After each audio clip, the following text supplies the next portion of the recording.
Hola a todos, bienvenidos nuevamente a Sí Contenidos. Mi nombre es David Ordaz. Esta vez les voy a platicar sobre test psicológicos. ¿Qué son los test? ¿Qué no son los test? ¿Cómo están integrados? ¿Y cuáles son los tipos de test que hay? Bien, primero cabe mencionar su raíz etimológica. El término inglés test o examen o prueba para nosotros hispanoparlantes proviene del vocablo latino testa o testis, que denominaba una balanza utilizada en la antigüedad para pesar vasijas de oro.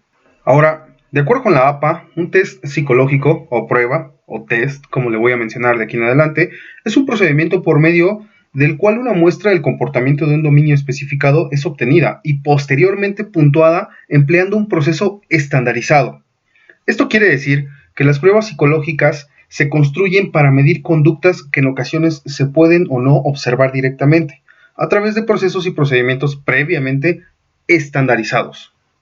Bien, en concordancia con la definición del manual clásico de Anastasi, un test psicológico es un procedimiento de medida objetiva y estandarizada de una muestra de comportamientos. Claro, sé que hay otras definiciones, sin embargo, esta contiene tres elementos fundamentales que permiten abordar sistemáticamente las características más importantes que cumplen de manera genérica los test.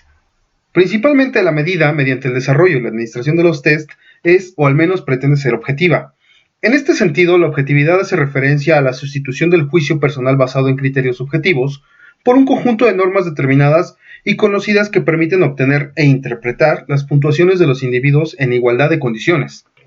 Asimismo, la medida que pretenden los test es estandarizada, en cuanto que las puntuaciones obtenidas dependen de un procedimiento establecido de administración, corrección e interpretación que las hacen o las deberían hacer invariables del profesional que administra, las condiciones específicas en las que lo hace y cómo obtiene e interpreta las puntuaciones resultantes de la medida. En general, los test nos sirven de apoyo a nosotros los psicólogos o profesionales de las ciencias sociales o ciencias de la salud para medir conductas observables o inobservables. Ahora bien, los test pueden clasificarse de la siguiente manera. La primera, según el propósito. Los test pueden tener diferentes finalidades y entre ellas podemos destacar dos fundamentales. La diagnosis, que es orientada a la evaluación de las condiciones actuales de los individuos, y la predicción, que se propone relacionar la medida actual con el comportamiento de las personas en situaciones futuras. En este sentido, por ejemplo, una cosa es obtener información sobre la destreza de una persona en la resolución de problemas y otra es utilizar esta información para predecir su desempeño en un trabajo determinado. La segunda clasificación es según el contenido. De manera general, se puede clasificar a los test según el área de la psicología a la que pertenecen los fenómenos psicológicos que pretenden medir. Esta clasificación, sin embargo, varía según los autores que la realizan, en cuanto que pueden fijarse en diferentes niveles de complejidad al jerarquizar estas áreas. En el nivel más general, se pueden distinguir básicamente tres grupos, que incluirían los test orientados a la evaluación de habilidades cognitivas, la personalidad y las actitudes. La tercera clasificación es según el formato. Teniendo en cuenta los materiales utilizados, es frecuente distinguir los test de lápiz y papel, no los de dibujitos como Macover o esos no. Lápiz y papel se refiere, por ejemplo, plasmar tus respuestas con un lápiz sobre un papel. Y bueno, también los computarizados. Otra clasificación es según el tipo de administración. Puede ser administrar test individuales o test grupales. Y la última clasificación es según el tratamiento de respuestas. Esto quiere decir que se puede dividir en dos grupos, que es pruebas de ejecución máxima y pruebas de ejecución típica respectivamente. Dicho esto, los test tienen como propósito principal proporcionar las evidencias necesarias que permiten a los psicólogos y a otros profesionales vinculados a las ciencias sociales y del comportamiento tomar decisiones u orientar sus intervenciones en los diferentes contextos en los que se desarrolla su actividad. El objetivo de los test es proporcionar las garantías necesarias para la medida objetiva y estandarizada de los fenómenos psicológicos no observables a partir de una muestra de comportamientos.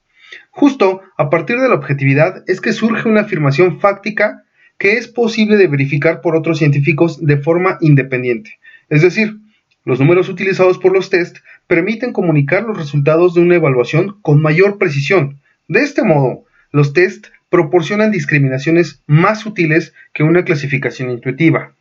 Ahora, para que un test pueda ser un test aplicable o un instrumento de medición apto para utilizarse, debe contar con los siguientes criterios. El primero es confiabilidad, es decir, que las respuestas que éste arroje sean consistentes y coherentes, que su aplicación repetida al mismo sujeto u objeto produzca resultados iguales.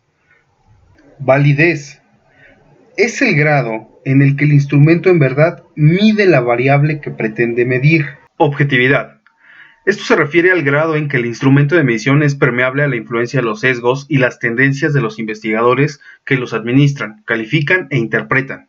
Y por último, lo que he estado recalcando, estandarización, que se encuentre adaptado a la población a la que se aplicará dicho instrumento. Es decir, tengo una prueba psicométrica o psicológica o un test, vaya, pero está estandarizado a la población de Ciudad de México. No es lo mismo que yo le aplique ese test a la población, no sé, de Argentina o de Colombia. Se tiene que estandarizar con base a la población a la que se va a aplicar. A eso se refiere. Ahora, una pregunta obligada e importante. ¿Las denominadas pruebas proyectivas entran dentro de la categorización que te acabo de comentar? Y bueno, la respuesta es que no. Estas pruebas carecen de corte científico, de hecho no pasan por el aparato metodológico, y su sustento o supuesto sustento descansa sobre la teoría psicoanalítica freudiana, misma que carece de corte científico.